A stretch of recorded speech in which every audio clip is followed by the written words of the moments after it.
திருச்செந்தூர் கடற்கரையில் லாரியில் வந்து இறங்கிய ராட்சத கற்கள். கடற்கரையில் கூட்டம் கூட்டமாக திரண்ட மக்களின் ஆச்சரிய பார்வை.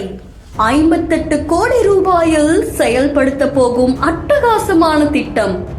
திருச்செந்தூர் அமளிநகர் கடற்கரையில ரூபாய் 58 கோடியில கடலரிப்பு தடுக்கிறதுக்காகவும் தூண்டில் வளைவு பாலத்தை அமைக்கிற பணியும் நடக்குது. இதுல அமைச்சர் அனிதா ராதாகிருஷ்ணன் அவர்கள் கொடி அசைத்து இந்த திட்டத்தை துவக்கி வச்சிருக்காங்க. கடல்ல ஏற்படுற சில காலநிலை மாற்றங்களாலையும் சுனாமியாலையுமே கடலோர பகுதிகள் கொஞ்சம் கொஞ்சமா அரிக்கப்பட்டு வருது. இதனால பல பாதிப்புகள் ஏற்படுறதா சொல்லப்படுது. சுனாமி தாக்குதலை தொடர்ந்து கடலரிப்பு பாதிப்பு நிரந்தரமாகிடுச்சு. இதனால பல மீனவர்கள் பாதிக்கப்படுறாங்க. அங்க இருக்கிற கடலரிப்பை தடுக்கிறதுக்காக ராட்சத கற்கள் கொண்டு வரப்பட்டு அங்க இருக்கிற கடல் ஓரங்கள்ல போடப்படுது.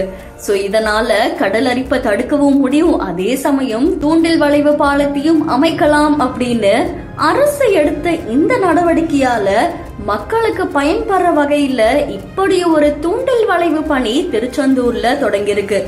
இந்த திட்டத்தால மீனவர்கள் பயன்பெற முடியும் அப்படின்னு சொல்லப்படுது.